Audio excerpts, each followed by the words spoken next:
This is the Sony A7 Mark IV. I have been eyeing on Sony A7S S3 for a while, and with this coming out and the price and the specs, everything, I couldn't resist this camera. Let's talk about the specs, designs, and my thoughts, my first impression on this camera. I have been using for a while now. I think it's a week, almost a week now, and I have some footage from it. Very nice. Let's talk about the design. First, it's not different from A7S3.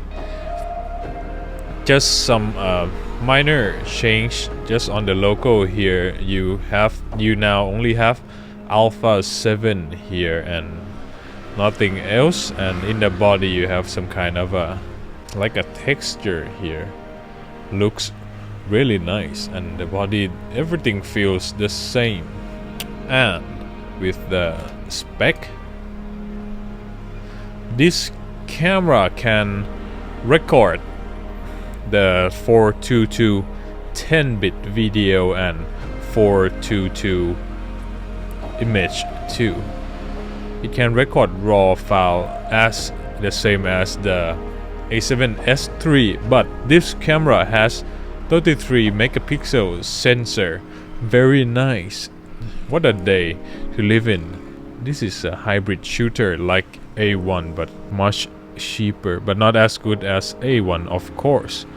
And in the image side you get 30 megapixel sensor, and with the video it's down sample from 7K. You can record up to 4K 60 FPS, but a little bit of caveat, because in 4K 60 you're gonna have Super 35 crop. Not that big of a deal, but maybe to someone, but I'm okay with it, I think, with this price point. And you can shoot S-Log 3 and S-Cinetone and HLG and everything else, and you have full HDMI port right here.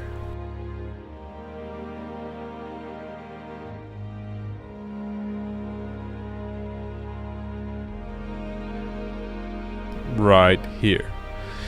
You can also use this to stream, but only 4K 15 FPS and 1080p 25 or 30 FPS, I think, but very high quality 1080p. And you can, the S&Q mode, you can record the slow-mo up to 1080p, not 4K 60, just 1080p 60. But and the image quality, I have to say, this one, it just a dream camera for many. I really love this camera. You can do wedding shoot or just casual shooting, do portrait, do anything, or do toys photo or anything. Very nice. I really love this camera. Even in the first week I don't have anything that I don't like about this camera. And you can also customize the buttons here to your liking. You can customize everything here. Very nice. But the viewfinder and the display is not as sharp as the previous A7S3. You have digital hot shoe, and you also have focus breathing mode. I think that's it for the specs, and let's talk about my first impression. My first impression is very good on this one. The lens is, the kit lens is not as bad as I thought. I thought it's gonna be a bad lens. It's really nice on my hand. That f3.5 is okay. It's not that bad.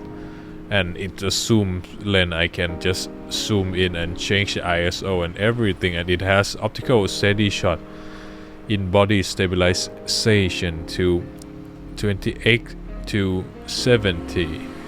I think this lens is okay. The downside is just the focal length is not as good as a G Master or anything, but I really like this kit lens. As you can see the image I shoot, pros of this kit lens is lightweight. I really like it, so it's not that heavy when I use with my tripod or my C stand. Yeah. And with the video side, I think the quality is the same as A7S III, maybe better.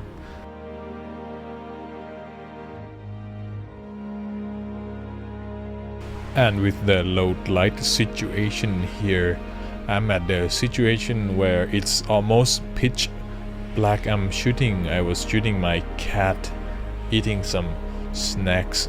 Here I bump up the ISO from 50 to 512,000 ISO. As you can see, once you get past 1,2800 on this Mark IV, the grains start to come up, start to introduce in your video. Unlike the A7S III, on the A7S III, when you are below 1,2800, the grain will be more pronounced than this camera, but once you get past that point, the grain will be less than this Mark IV, as you can see here.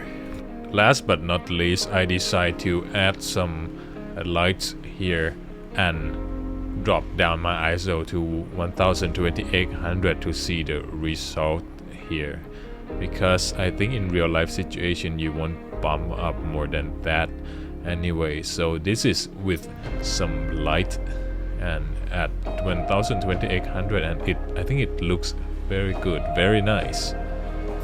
I love this camera. You know what to do. Maybe leave a like or subscribe, and I'll see you in the next video. Peace.